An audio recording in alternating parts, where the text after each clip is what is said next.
The kitchen smells like dinner, onions softening in olive oil, the low hum of the exhaust fan, a chair scraping against tile as a 7-year-old pulls herself up to the counter. You ask her about her day. She says nothing, not immediately. She opens the refrigerator, stares into it for a moment, not looking for anything, you sense, then closes it again. She picks up a crayon from the counter that belongs in the living room. She turns it in her fingers. She is looking at the wall. You ask again, softer this time. How was school, sweetheart? She glances at you, not quite meeting your eyes.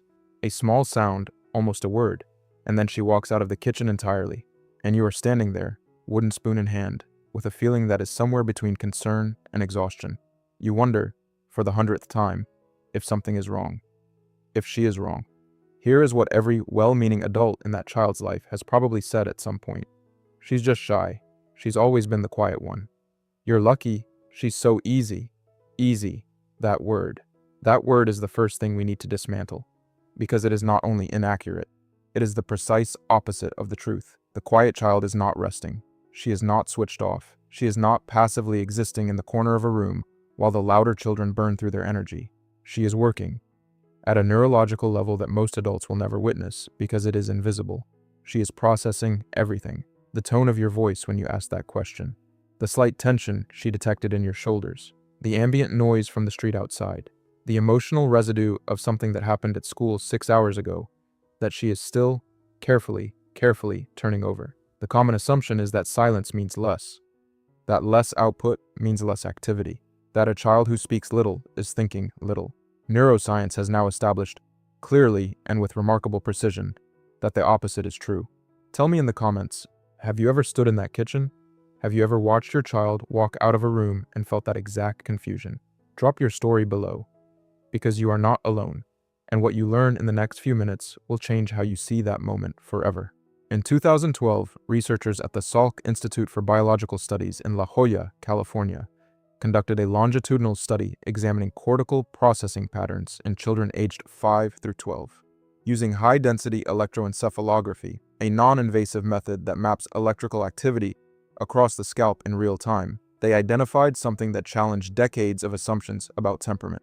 Children classified as behaviorally inhibited, meaning children who speak less, initiate less, and appear more observant in social settings, showed markedly broader cortical activation patterns in response to identical stimuli compared to their more behaviorally expressive peers. Same image, same sound, same social prompt, different brain. The observant, quiet child was not processing less.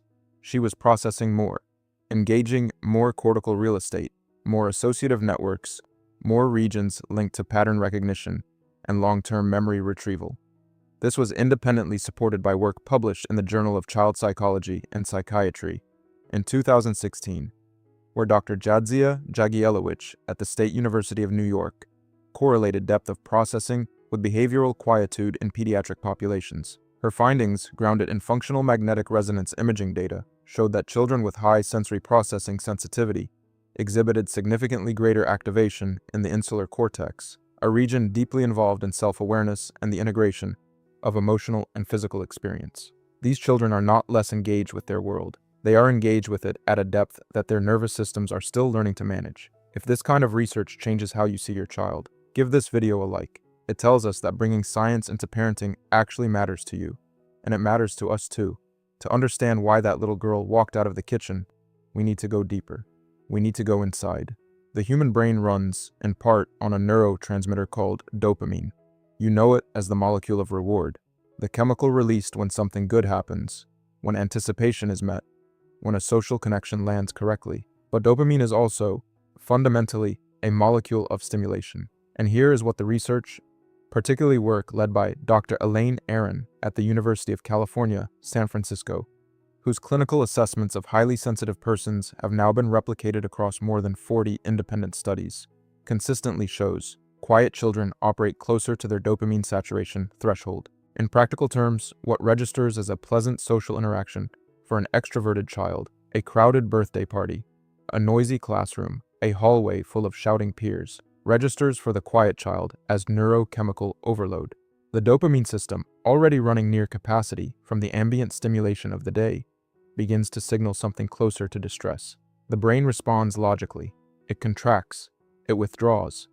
It stops producing verbal output, not because there is nothing to say, but because the system is protecting itself from exceeding a threshold it cannot recover from quickly. This is why that 7-year-old walks out of the kitchen, not away from you, away from more input, because her nervous system has spent the entire day at school in a state of low-grade, sustained processing, and the question you asked, however gentle, arrived at the exact moment her system had nothing left to give. There is also a second pathway worth understanding, what researchers sometimes call the long loop of sensory integration. In most children, a sensory stimulus, a sound, a face, a question, travels a relatively direct neural path to a verbal response. Input becomes output within seconds. In the quiet child, the same stimulus travels a longer, slower route. It passes through the hippocampus, the seat of long-term memory, before it reaches the prefrontal cortex. It is filtered through past experience, cross-referenced with emotional memory, and then, only then, is a response assembled. The quiet child is not slow. She is thorough. Her answer, when it eventually comes, has traveled further than almost anyone in the room can imagine. Subscribe to Nurtured Minds because we are going to keep decoding this together. Every week, one more layer of your child's inner world translated. Now, a critical distinction.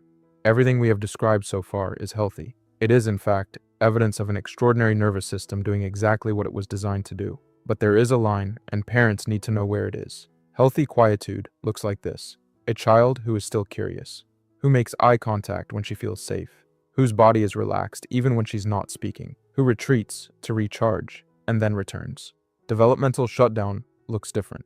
Watch for what clinicians sometimes call the freeze-withdraw sequence, a sustained pattern where silence is accompanied by muscular rigidity, the deliberate avoidance of eye contact, even in low stimulation environments, and a marked reduction in spontaneous physical movement, where a child does not simply prefer quiet, but appears to be hiding inside herself.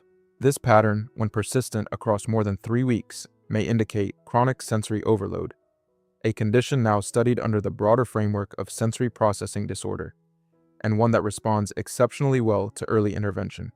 Research from the Salk Institute for Sensory Processing in Greenwood Village, Colorado, has documented that children who receive appropriate environmental scaffolding before age 9 show substantially improved emotional regulation outcomes compared to those identified later.